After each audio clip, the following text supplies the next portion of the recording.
नमस्कार, आर्या न्यूज़ देख रहे हैं आप और मैं आपके साथ अलका सिंह। बुलेटिन में आपका बहुत बहुत स्वागत है। रुक करते हैं खबरों का। गाजियाबाद के अंकुर विहार थाना क्षेत्र में रहने वाले व्यापारी स्वर्गीय चंचल अग्रवाल ने के कुछ दिन पहले आत्महत्या की गई थी, जिसमें एक सुसाइड नोट भी बरामद हुआ था। सुसाइड नोट के अनुसार जितेंद्र उर्फ जीतू को दोषी ठहराया गया था। मृतक ने जितेंद्र से रकम ब्याज पर ली थी, जिसके एवज में ली गई रकम से ज़्यादा रकम वापस कर चुका था, लेकिन लगातार दबाव बनाए जाने के बाद मृतक ने आत्महत्या का कदम उठाया था। इस मामले में गाजियाबाद के लोनी में पुलिस की कार्रवाई देखने को मिली है।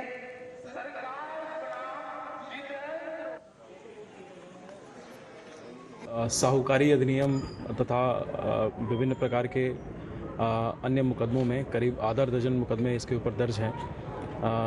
इनके ऊपर गैंगस्टर एक्ट के अंतर्गत कार्रवाई की गई है, मुकदमा दर्ज किया गया है। उसी गैंगस्टर एक्ट की विवेचना के क्रम में धारा 14(1) गैंगस्टर एक्ट के अंतर्गत करीब 6 करोड़ 11 लाख की संपत्ति की कुर्की का आदेश पुलिस आयुक्त गाजियाबाद महोदय द्वारा पारित किया गया है। उसी आदेश के अनुपालन के क्रम में आज यहाँ बलराम नगर तथा अन्य स्थानों पर जो इसकी संपत्ति है उसकी कुर्की की कार्रवाई की जा रही है। इसके अतिरिक्त भी विवेचना प्रचलित है। जो भी अन्य अपराध से अर्जित इसकी संपत्तियां प्रकाश में आएंगी वहीं आगरा मथुरा नेशनल हाईवे पर एक LPG capsule tanker steering lock होने के चलते हाईवे पर पलट गया। गनीमत रही कि घटना के समय ट्रक के पास कोई मौजूद नहीं था, वरना बड़ा हादसा हो सकता था। वहीं ट्रक के पलटने से गैस लीकेज की समस्या भी सामने आई है। हालांकि घटना की सूचना पर क्षेत्रीय पुलिस और फायर ब्रिगेड की गाड़ी मौके पर पहुंची, जिसके बाद ट्रक को हटाने की कवायद शुरू की गई।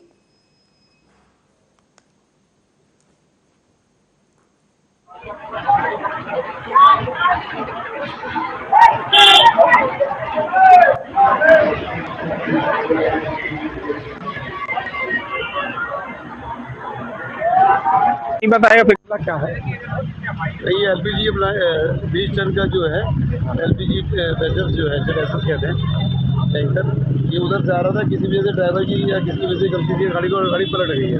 अच्छा, कोई अपोजिट साइड आ गई है। गनीमत है अभी नीचे से कोई चीज़ नहीं आ रही है। फिर भी पानी को वाटर स्प्रे लगातार करवा रहे हैं ताकि कोई छोटा सा भी लीकेज हो उसको रोका जा सके, कि बड़ी घटना ना हो। ट्रैफिक को बंद करा दिया गया है। एक साइड से पूरा ट्रैफिक इधर से बंद है और यहाँ सुरक्षित रखा गया है, क्योंकि इतना हैवी एलपीजी इस पे भरा हुआ है जो खतरनाक हो सकता है। मथुरा की तरफ से आ रहा था ये मथुरा से आ रहा था और ये इधर बताना टांडा की तरफ जा रहा था। ड्राइवर था, ड्राइवर पता नहीं कहीं चला गया होगा। तो वो चीज़ें हैं। हमारी कोशिश है इसको सुरक्षित खड़ा कर दिया जाए। और ये मथुरा के बॉटलिंग प्लांट को मैंने बता दिया है, उनकी टीमें आ रही हैं यहाँ पर, फिर अपनी सुरक्षित करके इसको ठीक कराएंगे। क्या है ये एलपीजी 20 टन का जो है एलपीजी वेसल्स जो है ऐसा कहते हैं टैंकर, ये उधर से आ रहा था। किसी वजह से ड्राइवर की या किसी वजह से गलती से गाड़ी पलट गई है। अच्छा, कोई अपोजिट साइड आ गई है। गनीमत है अभी नीचे से कोई चीज़ नहीं आ रही है। फिर भी पानी को वाटर स्प्रे लगातार करवा रहे हैं ताकि कोई छोटा सा भी लीकेज हो उसको रोका जा सके, कि बड़ी घटना ना हो। ट्रैफिक को बंद करा दिया गया है। एक साइड से पूरा ट्रैफिक इधर से बंद है और यहाँ सुरक्षित रखा गया है, क्योंकि इतना हैवी एलपीजी इस पे भरा हुआ है जो खतरनाक हो सकता है। मथुरा की तरफ से आ रहा था ये मथुरा से आ रहा था और ये इधर बताना टांडा की तरफ जा रहा था। ड्राइवर था, ड्राइवर पता नहीं कहीं चला गया होगा। तो वो चीज़ें हैं। हमारी कोशिश है इसको सुरक्षित खड़ा कर दिया जाए। और ये मथुरा के बॉटलिंग प्लांट को मैंने बता दिया है, उनकी टीमें आ रही हैं यहाँ पर, फिर अपनी सुरक्षित करके इसको ठीक कराएंगे। क्या है ये एलपीजी 20 टन का। वहीं बुलंदशहर में चांदी की गहने चोरी की घटना का खुलासा हुआ है, जिसमें गहने चुराने वाले 2 शातिर आरोपियों को गिरफ्तार किया गया है। पुलिस ने आरोपियों के कब्जे से चोरी के 40 किलो चांदी के गहने बरामद किए हैं। बता दें कि एक व्यापारी बुलंदशहर रोडवेज बस स्टैंड पर खाना खाने के लिए उतरा था। इसी दरमियान चोर गहने से भरे 3 बैग ले उड़े। फिलहाल पुलिस ने आरोपियों को गिरफ्तार कर लिया है। उनका काम ये होता है कि जो माल है उसको उठाएं और अगली पड़ाव पे पहुंचा दें। जो यहाँ क्या नाम है मेरठ और हापुड़ की तरफ जाती है, उस बस पर बैठा था और उसके पीछे जिन लोगों ने घटना की है, अजय नामक व्यक्ति है, वो भी यहीं का रहने वाला है, आगरा का ही। ये भी चांदी का ही व्यापार करता है। यह बस में उसके पीछे बैठा हुआ था और इसका एक भाई जो मुकेश जिसका नाम है, यह अर्टिगा गाड़ी से पीछे पीछे आ रहा था। मुकेश पहले भी इसके यहाँ सौरभ के यहाँ काम कर चुका था एजेंट के रूप में, इसलिए मुकेश को लोग पहचानते थे, इसलिए मुकेश जो है वो अपने पीछे पीछे गाड़ी में हो गया था। और सौरभ क्या नाम अजय जो है यह बस में बैठा हुआ था। ये लोग सिर्फ इसकी तलाश में थे कि कब ये उतरे और माल हम इसका ले लें। संयोग से जब हमारे यहाँ जो नया बस अड्डा हमारा बना हुआ है तौली नगर में, वहाँ पर ये उतरा वॉशरूम जाने के लिए। इसी बीच इन लोगों ने उसके 3 बैग में इसके माल थे, 2 बैग इसके माल उतार करके अर्टिगा गाड़ी में ले करके ये लोग आगरा रवाना हो गए। जो यहाँ क्या नाम है मेरठ और G20 सम्मेलन में शामिल होने आए इंडोनेशिया गणराज्य के प्रतिनिधिमंडल ने ताजमहल का दीदार किया। प्रतिनिधिमंडल ने राष्ट्रपति जोको विडोडो के पुत्र केशांग पंगारेस ने अपनी पत्नी के साथ ताजमहल का दीदार किया। उन्होंने स्मारक की खूबसूरती की प्रशंसा की। रिमझिम बारिश के बीच इंडोनेशिया के प्रतिनिधिमंडल ने ताजमहल के मुख्य गुंबद और यमुना किनारे दृश्य निहारे। ताजमहल की खूबसूरती को कैमरे में कैद किया और ग्रुप फोटो भी कराया। ताजमहल की निर्माण कला के बारे में गाइडों से जानकारी ली। प्रेम की निशानी ताजमहल के रोचक इतिहास को भी जाना। करीब 1 घंटे तक ताजमहल का भ्रमण करने के बाद प्रतिनिधिमंडल दिल्ली के लिए रवाना हो गया। इंडोनेशिया के राष्ट्रपति जोको विडोडो के बेटे केशांग पंगारेप एक उद्यमी के साथ साथ यूट्यूबर भी हैं। उन्होंने यहाँ ताजमहल की खूबसूरती के साथ अपने फोटो और वीडियो कई एंगल से शूट कराए।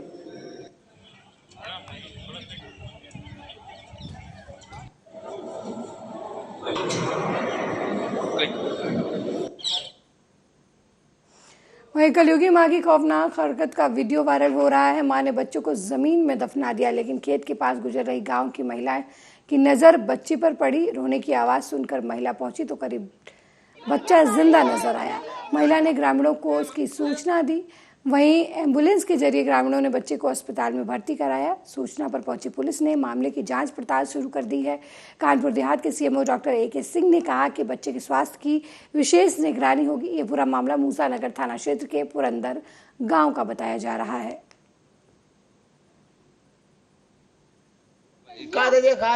जगदम्बा प्रसाद वाजपेयी के बटाईदार राजेश और उनकी पत्नी रेशमा निवासी पुरंदर थाना मूसानगर को खेत में एक बच्चे की रोने की आवाज सुनाई दी। जब उन्होंने मौके पर जाकर देखा तो पाया कि एक प्रीमेच्योर नवजात शिशु बड़ा रो रहा है। तत्काल उन्होंने सूचना थाना मूसानगर को दी। मूसानगर की पुलिस मौके पर पहुंची और 108 एम्बुलेंस को बुलाकर तत्काल उसे CSC देवीपुर में भर्ती कराया, जहाँ बच्चे का इलाज कराया गया। बच्चा स्वस्थ है और डॉक्टरों के देखरेख में है। और उस संबंध में CWC के बेटी कानपुर देहात को बच्चे के संरक्षण एवं देखभाल हेतु रिपोर्ट में प्रेषित किया जा रहा है तथा गांव के प्रधान से तहरीर प्राप्त करके नियमानुसार विधिक कार्रवाई अमल में लाई जाएगी।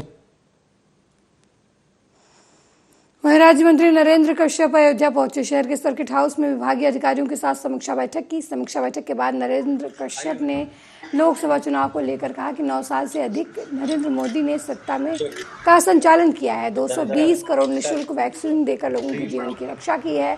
80 करोड़ गरीब लोग पिछले 3 सालों से निःशुल्क राशन पाकर अपना जीवन यापन कर रहे हैं। 50 करोड़ लोगों को आयुष्मान कार्ड देकर योजना से लाभान्वित किया है। धारा 370 को हटाना, अयोध्या में भगवान श्री राम के मंदिर निर्माण का मार्ग प्रशस्त करना और देश प्रदेश की सियासत को विकास की दिशा में ले जाना। पूरे विश्व में प्रधानमंत्री नरेंद्र मोदी ने देश की यश को बढ़ाया है। विश्व पटल पर आज भारत की प्रतिष्ठा बढ़ी है।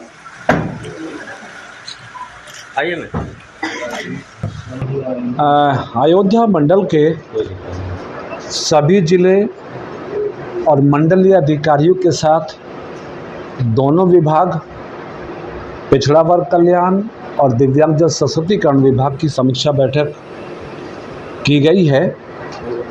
बैठक के माध्यम से उत्तर प्रदेश में पिछड़े वर्गों को स्कॉलरशिप समय से पूर्व दिए जाने, गरीब पिछड़े वर्ग की कन्याओं की शादी का अनुदान दिए जाने, CCC O लेवल का प्रशिक्षण कराकर पिछड़े वर्गों को रोजगार से जोड़ने के संदर्भ में जरूरी निर्देश पिछड़ा वर्ग कल्याण के अधिकारियों को दिए गए हैं। क्योंकि प्रदेश की सरकार माननीय मुख्यमंत्री आदरणीय योगी आदित्यनाथ जी के नेतृत्व में उत्तर प्रदेश के पिछड़े औरंगाबाद के मैराठेर थाना परिसर में समाधान दिवस का आयोजन हुआ। इस मौके पर पुलिस अधीक्षक ग्रामीण ने समाधान दिवस में जनता की समस्याओं को सुना और उनका त्वरित निस्तारण करने के आदेश दिए। साथ ही मैराठेर का निरीक्षण भी किया। थाने पे कई शिकायतें आई जिसमें भूमि संबंधी विवाद और लोगों की आपसी भूमि से रिलेटेड झगड़े वगैरह उनके विवाद आए, उनका समाधान किया गया मौके पर। उसके अलावा थाने का हमने इंस्पेक्शन किया है यहाँ पर और थाने के लंबित विवेचनाओं के निस्तारण के लिए एसएचओ को निर्देश दिए। उसके अलावा क्षेत्र में चोरी नकबजनी इस तरह की कोई भी घटना ना होने पाए, इसलिए थानाधिकारी को बताया गया कि वो प्रॉपर गश्त करें। सिपाहियों की बैरकों का निरीक्षण किया गया, मैच का निरीक्षण किया गया, थाने की साफ़ सफाई का निरीक्षण किया, थाने के अभिलेखों का निरीक्षण किया गया और उनको दुरुस्त करने के लिए थानाधिकारी को बोला गया है। उसके अलावा क्षेत्र में जो भी त्यौहार और जुलूस चल रहे हैं और जो आगे आने वाले हैं उसमें प्रॉपर सतर्कता बरतने के लिए कहा गया। थाने पे कई शिकायतें आई जिसमें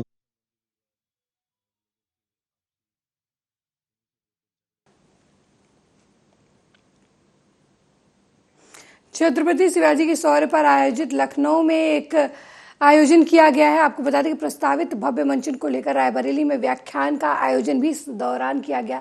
लखनऊ में इसका मंचन 26 से 31 अक्टूबर तक होगा। इसी मंचन की भव्यता और ऐतिहासिकता से जुड़े रहस्यों को खोलते हुए यहाँ वक्ताओं ने छत्रपति शिवाजी के जीवन के कई रहस्यों को उजागर किया। दिव्य प्रेम सेवा के मिशन के बैनर तले आयोजित इस कार्यक्रम के मुख्य अतिथि हिमाचल प्रदेश के राज्यपाल शिव प्रताप शुक्ला और बीजेपी के राष्ट्रीय प्रवक्ता प्रेम शुक्ला सहित राज्य मंत्री दिनेश प्रताप सिंह और बीजेपी के विधायक अशोक कोरी और अदिति सिंह भी इस मौके पर उपस्थित रहीं। इस दौरान दिव्य प्रेम सेवा मिशन के संस्थापक आशीष गौतम ने इस मंचन की विशेषता बताते हुए कहा कि इसमें सभी कलाकार शिक्षा से जुड़े हैं और इसका मंचन देश विदेश सहित कई राज्यों में हुआ है। लखनऊ में प्रस्तावित इसके मंचन में 1.25 लाख से ज्यादा लोगों के पहुंचने की उम्मीद जताई जा रही है।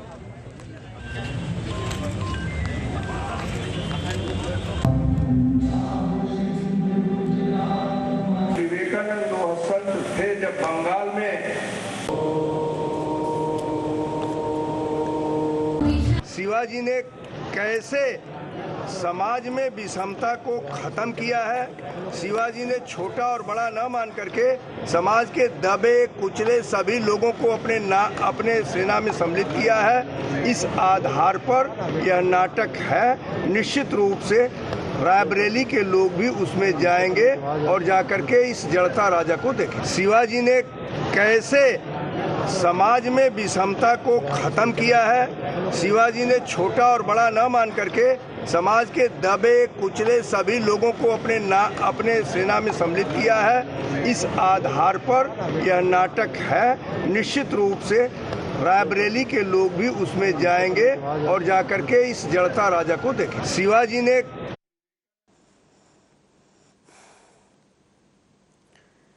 वहीं रायबरेली में ट्रेन से गिरकर एक किशोर घायल हो गया, जिसे जीआरपी की मदद से जिला अस्पताल में भर्ती कराया गया। मामला शहर के रेलवे स्टेशन का है, जहां पर शिवानी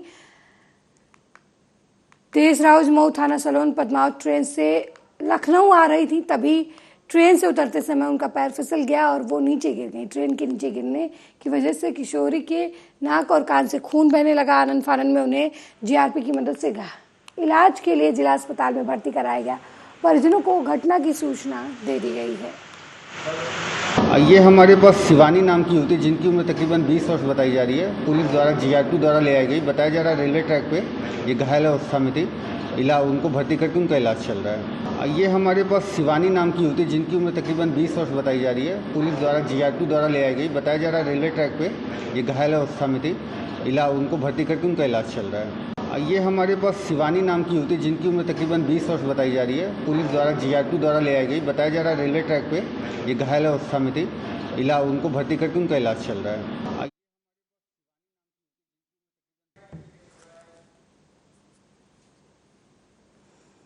वहीं रायबरेली में बेड पर सो रही किशोरी को सांप ने काट लिया। इलाज के दौरान युवती की मौत हो गई। मामला बछरावा थाना क्षेत्र के तिलिंडा गांव का बताया जा रहा है, जहां रहने वाली शीतला प्रसाद की 17 वर्षीय बेटी स्नेहलता अपने कमरे में बेड पर सो रही थी। तभी सुबह लगभग 5 बजे जहरीले सांप ने किशोरी के सिर में काट लिया। आनंद फानन में परिजनों ने किशोरी के इलाज के लिए नज़दीकी स्वास्थ्य केंद्र में भर्ती कराया, जहां उसकी हालत गंभीर देखते हुए उसे जिला अस्पताल रेफर कर दिया गया, लेकिन अस्पताल पहुंचने से पहले किशोरी ने दम तोड़ दिया।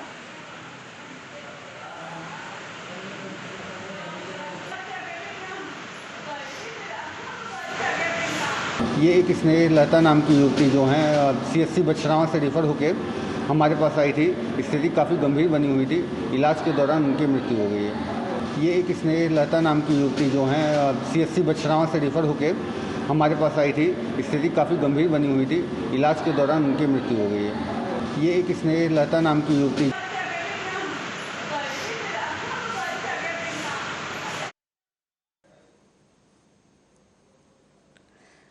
वहीं पन्ना जिला चिकित्सालय दिन मीडिया की सुर्खियों में बना रहता है। जिला चिकित्सालय के मुखिया की निष्क्रियता के चलते जिला चिकित्सालय के हालात बद से बदतर होते जा रहे हैं। इन दिनों मौसमी बीमारियों का प्रकोप जारी है। ऐसे में जिला चिकित्सालयों में अव्यवस्थाओं का अंबार लगा हुआ, जहां पर फीमेल वार्ड में एक पलंग पर 2-2, 3-3 मरीजों को एक साथ उपचार किया जा रहा है उनका। इस स्थिति में जहां मरीज ठीक तो नहीं हो रहे, बल्कि इन्फेक्शन के चलते और गंभीर बीमार हो रहे हैं। और हमारी मिसेज की तबीयत ख़राब थी, अचानक उल्टी दस्त हुआ 5 तारीख को, तो हम हॉस्पिटल लेकर के आए और जो भी वहाँ पर ड्यूटी डॉक्टर थी उन्होंने जाकर के फीमेल वार्ड में भर्ती कर दिया। इसके बाद जो डॉक्टर नीरज जैन हैं उनका उपचार प्रारंभ हुआ और कोई आराम नहीं था। एक बेड में 3-3 लोग लेटा रखे थे। हमने बोला भी व्यवस्था कीजिए, बोले यहाँ कोई व्यवस्था नहीं है, अगर आपको रखना है इलाज करवाना है तो इसी में करवाई, नहीं तो कोई ज़रूरत नहीं है। जो वहाँ ड्यूटी पर नर्स थी। और इसके बाद जो वहाँ पर डॉक्टर त्रिपाठी जी का वार्ड है, तो उन्होंने कोई उपचार भी नहीं है, ना हमारे मरीज को वहाँ पर देखा है एक भी बार। और तो हमने दूसरे डॉक्टर से जो अपना परामर्श लिया, इसके बाद हमने फिर इलाज जारी करवाया। तो यहाँ अभी तक की डेट में भी कोई ऐसा आराम नहीं है और अब बोल रहे हैं आगे के लिए रेफ़र करेंगे। और हमारी मिसेज की तबीयत ख़राब थी, अचानक उल्टी दस्त हुआ 5 तारीख को, तो हम हॉस्पिटल लेकर के आए। तो बेडेड ही है और उन्नयन का कार्य चालू है और इसलिए मरीजों की संख्या तकरीबन 80 मरीज़ भर्ती हैं इस समय फीमेल मेडिकल वार्ड में। पलंग की संख्या 30 से 45-40 के बीच में है, तो मरीजों की संख्या अधिक होने के कारण इस टाइप से व्यवस्था है। बाकी हम लोगों ने अलग से गैलरी में भी बेड लगाए हुए हैं और विशेषज्ञ चिकित्सकों के द्वारा इनका इलाज किया जा रहा है। जिला चिकित्सालय पन्ना में एक ही विशेषज्ञ पदस्थ है, बाकी 2 विशेषज्ञ SNCU में पदस्थ हैं जो SNCU में कार्य कर रहे हैं। जिला चिकित्सालय पन्ना में जो एक विशेषज्ञ पदस्थ हैं वो बच्चा वार्ड, PICU इन सारे वार्डों का राउंड लेने के पश्चात OPD में बैठकर कार्य करते हैं। बाकी जो जनरल ड्यूटी डॉक्टर व MBBS डॉक्टर द्वारा बच्चों की OPD में कार्य कराया। जुगल किशोर मंदिर में हुई घटना के बाद बुंदेलखंड पन्ना रियासत के महाराज छत्रसाल द्वितीय का बयान सामने आया है। महाराज छत्रसाल द्वितीय ने कहा कि शासन प्रशासन द्वारा हमें मंदिर में प्रवेश नहीं करने दिया गया। मां साहेब जितेश्वरी देवी ने परंपरा का निर्वहन किया। छत्रसाल द्वितीय ने कहा कि भगवान श्री जुगल किशोर सरकार के सामने पुजारी ने इस तरीके का अपमान एक नारी को के साथ किया, उन्हें घसीटा गया। हम सब के हक की लड़ाई लड़ते हैं। षड्यंत्र के तहत हमारे परिवार के साथ इस तरीके की घटनाएं होती रहती हैं।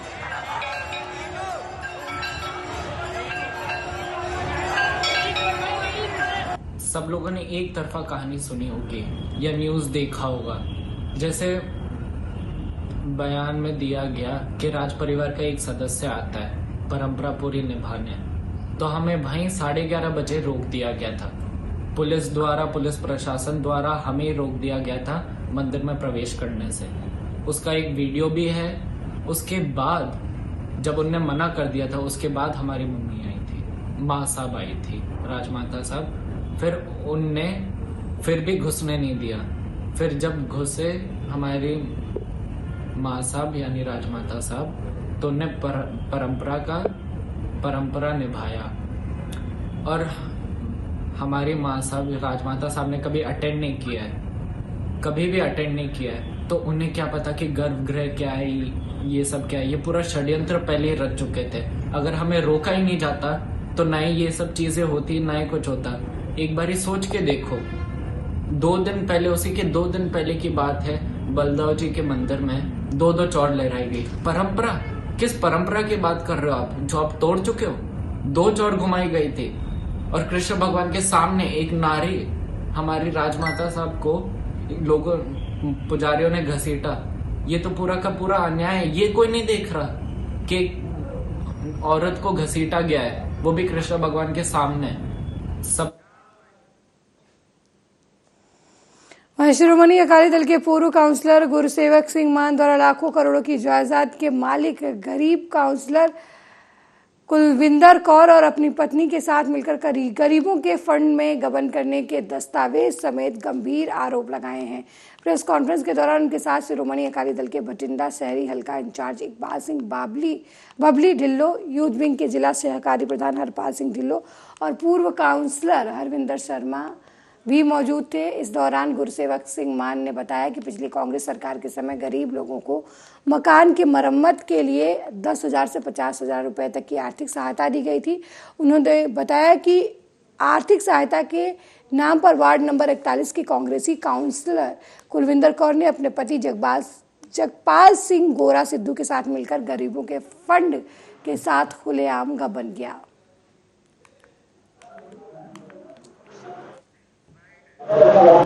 ਜੋ ਉੱਥੋਂ ਅੱਜ ਮੌਜੂਦਾ ਕਾਉਂਸਲਰ ਹੈ ਕੁਲਵਿੰਦਰ ਕੌਰ ਤੇ ਉਸਦੇ ਪਤੀ ਜਗਪਾਲ ਸਿੰਘ ਗੋਰਾ, ਉਹਨਾਂ ਨੇ ਇੱਕ ਕਾਂਗਰਸ ਸਰਕਾਰ ਦਾ ਦੌਰਾਨ ਇੱਕ ਘਪਲਾ ਕੀਤਾ ਸੀਗਾ। 10-10 ਹਜ਼ਾਰ ਰੁਪਇਆ ਗਰੀਬਾਂ ਵਾਸਤੇ ਵੰਡਣਾ ਸੀ, ਗਰੀਬਾਂ ਵਾਸਤੇ ਆਇਆ ਸੀਗਾ ਸਮਾਲ ਸੇਵਿੰਗ ਮਹਿਕਮੇ ਦੌਰਾਨ। ਫਾਈਨਾਂਸ ਮੰਤਰੀ ਸੀ ਉਸ ਟਾਈਮ ਦੇ ਮਨਪ੍ਰੀਤ ਸਿੰਘ ਬਾਦਲ ਜੀ। ਤੇ ਇਹਨਾਂ ਨੇ ਸਭ ਤੋਂ ਪਹਿਲਾਂ ਜੋ ਗਰੀਬ ਦਿਖਾਇਆ, ਸਭ ਤੋਂ ਪਹਿਲਾਂ ਆਪਦੀ ਮਾਂ ਦੇ ਨਾਂ ਤੇ ਪੈਸੇ ਪਾਏ, ਆਪਦੀ ਮਾਂ ਨੂੰ ਗਰੀਬ ਦਿਖਾਇਆ, ਉਸ ਦੇ ਨਾਂ ਤੇ ਪੈਸੇ ਪਾਏ।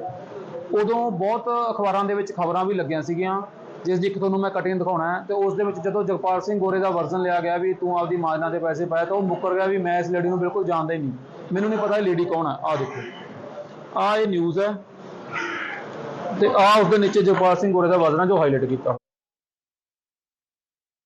मेरे साथ इस बुलेटिन में फिलहाल इतना ही। देश दुनिया की तमाम खबरों को देखने के लिए देखते रहिए आर्या न्यूज़। नमस्कार।